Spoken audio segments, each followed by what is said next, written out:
Hello students, welcome to our YouTube channel.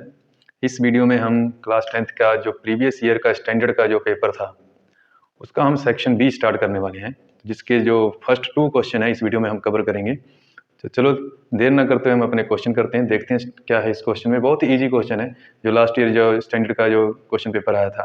तो इस तरह की क्वेश्चन आपको इस साल भी जो एग्जामिनेशन होगा उसमें आपको इसी तरह के क्वेश्चन मिलेंगे। तो आपको इस तरह की क्वेश्चन की ही तैयारी करनी है और इन्हीं तरह इस तरह के क्वेश्चन पर ही कॉन्सेंट्रेट करना है आपको। तो देखो क्या है, पहला क्वेश्चन क्या है हमारे पास कि find the sum and product of the roots of the equation. Quadratic equation है ये। क्या है ये? Quadratic equation. यहाँ पे आप लिखना ना क्वाड्रेटिक इक्वेशन। जो ये क्वाड्रेटिक इक्वेशन दी हुई है उसका क्या फाइंड करना है हमने? सम फाइंड करना है और प्रोडक्ट फाइंड करना है। तो आपको पता है कि सम ऑफ द रूट्स क्या होता है, ठीक है। तो सम ऑफ द रूट्स, तो पहले का हम जो ए पार्ट है 21 का जो ए पार्ट है ये चॉइस में होता है, ठीक है। दो जो क्वेश्चन है इसके ये चॉइस में है। तो देखो जो पहला ए पार्ट है इसका हम सोल्यूशन करते हैं तो क्या हो जाएगा कि 2x square minus 9x plus 4 is equal to 0। ये किसके इक्वल है? ये 0 के इक्वल है। तो इसमें हमने फाइंड करना है sum and product of the roots. तो सम ऑफ जीरोस या सम ऑफ रूट्स क्या होते हैं आपको पता होगा। तो sum of roots is equal to होते हैं minus B upon A. Minus B upon A. अगर इस इक्वेशन को हम, ये जो स्टैंडर्ड इक्वेशन होती है यहाँ पे मैं लिख रहा हूँ A X square plus B X plus C is equal to 0। अगर इसके साथ कंपेयर करें तो ए की वैल्यू क्या होगी 2, बी की वैल्यू क्या होगी -9 और सी की वैल्यू क्या होगी 4, ठीक है। तो यहाँ से हमने फाइंड करना है तो माइनस बी अपॉन ए। तो देखो जो बी की वैल्यू है वो कितनी है? -9 है। कितनी है? -9। तो यहाँ पे लिखेंगे -9। ये माइनस तो जो यहाँ पे फार्मूले में है वो रखना है हमने, और ये माइनस जो ऑलरेडी इसके साथ लगा हुआ है वो माइनस लगा दिया। ए की वैल्यू कितनी है 2, यहाँ से हम 2 पिक किया। माइनस माइनस क्या हो जाएगा? पॉजिटिव। तो ये आ गया 9/2। इसी तरह से हम फाइंड करेंगे प्रोडक्ट ऑफ रूट्स। देखो चाहे यहाँ पे रूट्स लिखा हो चाहे जीरोस लिखा हो, आपको सेम मेथड अप्लाई करना है।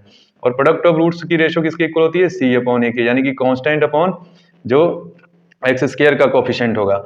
तो सी की वैल्यू हमारे पास है 4 और एक्स स्क्वायर का जो कोफिशिएंट है वो कितना है 2। इसको इसके साथ कैंसिल कर सकते हैं तो आ जाएगा 2। तो जो हमारे पास सम ऑफ रूट्स कितना आया 9/2, प्रोडक्ट ऑफ रूट्स कितना आया 2। तो बहुत ही इजी क्वेश्चन था, समझ आ गया होगा आपको ये। इसके बाद जो इसका बी पार्ट है जो चॉइस में दिया हुआ है, जो मतलब यहाँ लिखा है ना, देखो या तो आप ए पार्ट करो या बी पार्ट करो। तो जो आपको क्वेश्चन अच्छी तरह से आता है, जिसपे आप पूरी तरह से मतलब कि कंफर्टेबल है करने के लिए, वो क्वेश्चन आपको अटेम्प्ट करना चाहिए इस तरह के क्वेश्चन में। तो देखो ये क्वेश्चन क्या है, find the discriminant of the quadratic equation. अब क्वाड्रेटिक इक्वेशन क्या है? 4x square minus 5 is equal to 0। इसका हमने क्या फाइंड करना है? डिस्क्रिमिनेंट। तो डिस्क्रिमिनेंट का क्या फार्मूला होता है? तो डिस्क्रिमिनेंट का फार्मूला होता है B square minus 4ac। Discriminant को हम डी से रिप्रेजेंट करते हैं और ये बी ए सी तो वही कोफिशिएंट हो गए, ये इसके अकॉर्डिंग आप देख सकते हैं। तो अगर इसके अकॉर्डिंग हम इसको कंपेयर करेंगे तो क्या बनेगा? देखो A X square B X plus C is equal to 0। अब देखो एक्स स्क्वायर का कोफिशिएंट यानी कि ए की वैल्यू कितनी है 4, बी की वैल्यू, क्योंकि एक्स वाली यहाँ पे टर्म नहीं है तो बी की वैल्यू क्या आ जाएगी 0 आ जाएगी, बी की वैल्यू 0 आ जाएगी, ए की वैल्यू आ जाएगी 4 और सी कांस्टेंट कितना है यहाँ पे -5 है। अब इससे कंपेयर करोगे तो -5 है। अब इसको इसमें हम पुट कर देंगे d is equal to B square minus 4ac। तो b की वैल्यू तो हमारे पास 0 है तो यहाँ पे लिखेंगे 0 -4 मल्टीप्लाई ए की वैल्यू है हमारे पास 4 और c की वैल्यू है -5, ठीक, ये होगी -5। तो d कितना आ गया? देखो 0 का स्क्वायर करेंगे तो 0 हो गया, -4 को 4 से मल्टीप्लाई करेंगे -16 मल्टीप्लाई -5। तो इसको अगर मल्टीप्लाई करते हैं माइनस को माइनस के साथ तो ये हो जाएगा पॉजिटिव 80। तो डिस्क्रिमिनेंट हमारा कितना आ गया 80। तो आई होप आपको ये क्वेश्चन अच्छी तरह से समझ आ गया होगा।